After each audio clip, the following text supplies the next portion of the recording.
എല്ലാവർക്കും ക്രിസ്തീയ വന്ദനങ്ങളെ പ്രാരംഭമായിട്ട് അറിയിക്കുന്നു. 2025 എന്ന അനുഗ്രഹിക്കപ്പെട്ട വർഷത്തിൻ്റെ 2-ാം ദിവസത്തിലേക്ക് നമ്മൾ പ്രവേശിച്ചിരിക്കുകയാണ്. ദൈവം അത്ഭുതകരമായി ഇന്നലെ നമ്മളെ നടത്തി, ഇന്നും നടത്തുവാൻ വിശ്വസ്തനാണ്. ദൈവം കരുതുന്ന ഓരോ വിധങ്ങൾക്കുമായിട്ട് ഞാൻ ദൈവത്തെ സ്തുതിക്കുന്നു. 2025 നമുക്ക് കർത്താവിനോട് കൂടെ നടക്കാം, ദൈവവചനത്തെ കൂടുതൽ ധ്യാനിക്കാം, ദൈവനാമത്തിന് മഹത്വകരമായ ഒരു ജീവിതം നമുക്ക് ജീവിക്കാം. കർത്താവ് അതിനായി നിങ്ങളെല്ലാവരെയും സഹായിക്കട്ടെ എന്ന് ഞാൻ പ്രാർത്ഥിക്കുന്നു. ഈ പുതുവർഷത്തെക്കുറിച്ച് പ്രാർത്ഥിച്ചപ്പോൾ ദൈവത്തിൻ്റെ ആത്മാവ് നൽകിയ പ്രാവചനികമായ സന്ദേശം ഇപ്രകാരമായിരുന്നു: ഇത് തുറക്കപ്പെട്ട വാതിലിൻ്റെ വർഷമാണ്. ദൈവിക അനുഗ്രഹത്തിൻ്റെ, നിറവിൻ്റെ, ആത്മീകമായ ഉന്നതമായ അനുഭവങ്ങളുടെ ഒരു സാധ്യത, തുറക്കപ്പെട്ട വാതിൽ നമ്മുടെ മുമ്പിലുണ്ട്. അതിലേക്ക് പ്രവേശിക്കുവാൻ നാം വിശ്വാസത്തോടെ ചുവടുവെക്കുകയാണെങ്കിൽ ദൈവം അത്ഭുതങ്ങളെ പ്രവർത്തിക്കും. ഇന്നലെ നാം വായിച്ച് നിർത്തിയ വചനഭാഗം വെളിപ്പാട് പുസ്തകം 4-ാം അധ്യായം അതിൻ്റെ 1-ാമത്തെ വാക്യമാണ്. അവിടെ പറയുന്നു, സ്വർഗത്തിലൊരു വാതിൽ തുറന്നിരിക്കുന്നത് ഞാൻ കണ്ടു. ഇവിടെ കയറി വരിക എന്ന ഒരു വലിയ ശബ്ദമുണ്ടായി.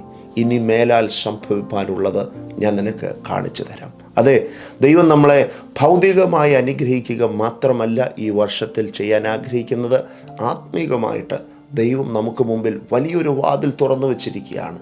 വെളിപ്പാടുകളെ, ദൈവിക അനുഗ്രഹങ്ങളുടെ, നന്മകളുടെ, ദൈവിക വാഗ്ദത്തങ്ങളുടെ, ദൈവശബ്ദത്തിൻ്റെ, ദൈവിക ഹൃദയ രഹസ്യങ്ങളുടെ വാതിൽ തുറന്നു വച്ചിരിക്കുകയാണ്.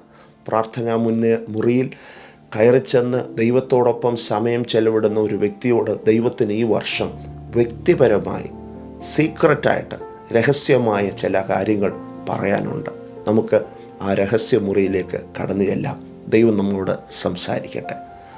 ഇന്ന് ഞാൻ നിങ്ങളോട് ഷെയർ ചെയ്യാൻ ആഗ്രഹിക്കുന്നത് തുറക്കപ്പെട്ട വാതിലിൻ്റെ മറ്റൊരു അനുഗ്രഹത്തെക്കുറിച്ചാണ്. ദൈവം ഒരു വാതിൽ തുറന്നാൽ അതിൻ്റെ സാധ്യതകൾ, അതിൻ്റെ അനുഭവങ്ങൾ എന്താണ്? യെശയ്യാ പ്രവാചകൻ്റെ പുസ്തകം 45-ാമത്തെ അധ്യായത്തിൽ ദൈവം കോരശിനോട് പറയുന്ന ഒരു ദൂത്, ഒരു പ്രവചനം അവിടെ രേഖപ്പെടുത്തിയിട്ടുണ്ട്. കോരേശ് എന്ന രാജാവിനോടുള്ള ദൈവത്തിൻ്റെ ദൂത്. ഓർക്കുക, കോരശിനോടുള്ള ദൈവത്തിൻ്റെ ദൂത് കോരശ് ജനിക്കുന്നതിന് മുമ്പേ ദൈവം അരുളി ചെയ്തു തുടങ്ങിയതാണ്. അപ്പോൾ ദൈവത്തിന് നമ്മളെക്കുറിച്ച്, നമ്മുടെ ഭാവിയെക്കുറിച്ച്, നാം ഈ ഭൂമിയിൽ പിറന്നു വീഴുന്നതിന് മുമ്പ് തന്നെ ഒരു പ്ലാനുണ്ട്. എന്താണ് ദൈവം കോരശിനോട് ഈ ഒരു ഭാഗത്ത് സംസാരിക്കുന്നത്? നമുക്കൊന്ന് വായിക്കാം. അവിടെ എഴുതിയിരിക്കുന്നു 45-ന്റെ 1-2 വാക്യങ്ങൾ. യഹോവ തൻ്റെ അഭിഷിക്തനായ കോരശിനോട് ഇപ്രകാരം അരുളി ചെയ്യുന്നു: അവന് ജാതികളെ കീഴടക്കി രാജാക്കന്മാരുടെ അരക്കച്ചകളെ അഴിക്കേണ്ടതിനും കതകുകൾ അവന് തുറന്നിരിക്കേണ്ടതിനും വാതിലുകൾ അടയാതിരിക്കേണ്ടതിനും ഞാൻ അവൻ്റെ വലങ്കൈ പിടിച്ചിരിക്കുന്നു. അനുഗ്രഹിക്കപ്പെട്ടൊരു ദൂതാണ്. ഇവിടെ പറയുന്നു, വാതിലുകൾ അവൻ്റെ മുമ്പിൽ അടയാതിരിക്കേണ്ടതിന്, അവന് മുമ്പിൽ തുറന്ന് ഇരിക്കേണ്ടതിന് ഞാൻ വലങ്കൈക്ക് പിടിച്ചിരിക്കുന്നു. പ്രിയമുള്ളവരെ, ഈ പുതുവർഷത്തിൽ പരിശുദ്ധാത്മാവ് പറയാണ്, ഇന്നലകളിൽ വാതിൽ തുറന്നു, എന്നാൽ പിന്നീട് അത് അടഞ്ഞുപോയി. എന്നാൽ ദൈവം പറയുന്നു, ഇല്ല, അത് തുറന്ന് തന്നെ ഇരിക്കേണ്ടതിന് ഞാൻ നിൻ്റെ വലങ്കൈക്ക് പിടിച്ചിരിക്കുന്നു. ഇനി അത് നിൻ്റെ മുമ്പിൽ അടയാതെ വണ്ണം, നിൻ്റെ മുമ്പിൽ ഇനി ഒരിക്കലും അതിനെ അടയ്ക്കാൻ കഴിയാത്ത വണ്ണം ഞാൻ മുമ്പിൽ നടക്കാം, ഞാൻ നിൻ്റെ വലങ്കൈക്ക് പിടിക്കാം. നോക്കുക, അതിൻ്റെ 2-ാമത്തെ വാക്യത്തിലേക്ക് വരുമ്പോൾ പറയുന്നത്, ഞാൻ നിനക്ക് മുമ്പായി ചെന്ന് ദുർഘടങ്ങളെ നിരപ്പാക്കുകയും താമ്രവാതിലുകളെ തകർത്ത് ഇരുമ്പോടാമ്പലുകളെ ഖണ്ഡിച്ച് കളയുകയും ചെയ്യും. എത്ര അനുഗ്രഹിക്കപ്പെട്ട വചനമാണ്. 1-ാം വാക്യത്തിൽ പറഞ്ഞ് ഞാൻ കൈക്ക് പിടിക്കാമെന്ന്, 2-ാം വാക്യത്തിൽ പറയുന്നത് ഞാൻ നിനക്ക് മുമ്പേ നടക്കാം. അതെ, ഈ വർഷം ദൈവം നമുക്ക് മുമ്പേ നടക്കട്ടെ, ദൈവത്തിൻ്റെ സാന്നിധ്യം നമുക്ക് മുമ്പേ പോകട്ടെ. അങ്ങനെ ദൈവ സാന്നിധ്യത്തെ മുമ്പേ പോകുവാൻ അനുവദിച്ചാൽ അവിടെ പറയുന്നു, ഞാൻ ദുർഘടങ്ങളെ നിരപ്പാക്കും, താമ്രവാതിലുകളെ തകർക്കും, ഇരുമ്പോടാമ്പലുകളെ ഖണ്ഡിച്ചു കളയും. അതെ, ഈ വർഷം നിങ്ങളൊന്ന് ആത്മാവിൽ ഒന്ന് കണ്ടേ, കർത്താവ് എനിക്ക് മുമ്പേ നടക്കുക, ദൈവത്തിൻ്റെ സാന്നിധ്യം എനിക്ക് മുമ്പേ സഞ്ചരിക്കുക, ദൈവത്തിൻ്റെ ഓരോ ചലനങ്ങളും എനിക്ക് മുമ്പേ, ഞാനൊരു തീരുമാനമെടുക്കുന്നതിന് മുമ്പ് എൻ്റെ ദൈവം എനിക്ക് മുമ്പിൽ നടക്കുകയാണ്. ദൈവത്തെ മുമ്പിൽ നടക്കാൻ നിങ്ങൾ അനുവദിക്കാമോ? ഈ പുതുവർഷത്തിലൊന്ന് പ്രാർത്ഥിച്ച്, ദൈവമേ, അങ്ങ് എനിക്ക് മുമ്പായി നടക്കണം. എൻ്റെ ഇഷ്ടങ്ങളല്ല, എൻ്റെ താല്പര്യങ്ങളല്ല, ദൈവത്തിൻ്റെ ഇഷ്ടം എൻ്റെ ജീവിതത്തിൽ നടക്കണം. എൻ്റെ താല്പര്യത്തെക്കാളുപരി ദൈവത്തിൻ്റെ പ്ലാനുകളും ദൈവത്തിൻ്റെ ഹിതങ്ങളും എൻ്റെ മുമ്പിൽ നടക്കാൻ ഞാൻ അനുവദിക്കുന്നു എന്നൊരു വാക്കൊന്ന് പ്രാർത്ഥിക്കാമോ? ഈ നിമിഷത്തിൽ തന്നെ വായ തുറന്നൊന്ന് പ്രാർത്ഥിച്ചേ. ദൈവം നിങ്ങളുടെ പ്രാർത്ഥന കേൾക്കും. ദൈവം നിങ്ങളുടെ അവസ്ഥകൾക്ക് മാറ്റം വരുത്തും.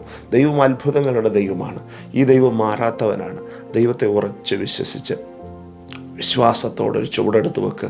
ദൈവം കൂടെ ഉണ്ട്. അവിടെ പറയുന്നു, ഞാൻ നിനക്ക് മുമ്പായി ചെന്ന് ദുർഘടങ്ങളെ നിരപ്പാക്കും, താമ്രവാതിലുകളെ തകർക്കും, ഇരുമ്പോടാമ്പലുകളെ ഖണ്ഡിച്ച് കളയും. ദൈവം അങ്ങനെ തന്നെ നിങ്ങളുടെ ജീവിതത്തിൽ ഈ വർഷം ചെയ്യും. ദൈവം അതിനായി നിങ്ങളെ സഹായിക്കട്ടെ. അടഞ്ഞ വഴികൾ തുറക്കുന്ന വർഷമാണ്. ആമേൻ. ഇന്നലകളിൽ പല വഴികളിൽ നിങ്ങൾ മുട്ടിനോക്കി, പക്ഷേ പല വാതിലുകൾ നിങ്ങളുടെ മുമ്പിൽ അടഞ്ഞു. എന്നാൽ ഈ വർഷം ദൈവം പറയുന്നു, പുതുവാതിലുകൾ ദൈവം നിങ്ങൾക്ക് വേണ്ടി തുറക്കുന്നത് നിങ്ങൾ കാണും. നിങ്ങൾ അത്ഭുതപ്പെടും, ആശ്ചര്യപ്പെടും. പ്രവൃത്തികളുടെ പുസ്തകത്തിൽ പത്രോസിനെ ദൈവം കാരാഗ്രഹത്തിൽ നിന്ന് പുറത്തു കൊണ്ടുവരുന്നൊരു ഭാഗമുണ്ട്. അവിടെ പറയുന്നു, ദൂതൻ അവനെ തട്ടി എഴുന്നേൽപ്പിച്ചു. ദൂതൻ അവന് മുമ്പായിട്ട് നടന്നുപോയപ്പോൾ സംഭവിച്ചത്, ആമേൻ, കാരാഗ്രഹത്തിൻ്റെ വാതിലുകൾ അവൻ്റെ മുമ്പിൽ തനിയെ തുറന്നു. നഗരത്തിലേക്കുള്ള വലിയ വാതിലും അത് തനിയെ തുറന്നു വന്നു. ഒരിക്കലും നടക്കാത്ത വിധം ദൈവം പത്രോസിന് വേണ്ടി വഴി തുറന്നു. ഇനി മാത്രമല്ല, പത്രോസ് അത്ഭുതപ്പെട്ടു പോയി. ഇത് സ്വപ്നമാണോ, ഇത് റിയലാണോ? ഞാൻ ഇന്ന് നിങ്ങളെ നോക്കി പ്രാർത്ഥിക്കുന്നു.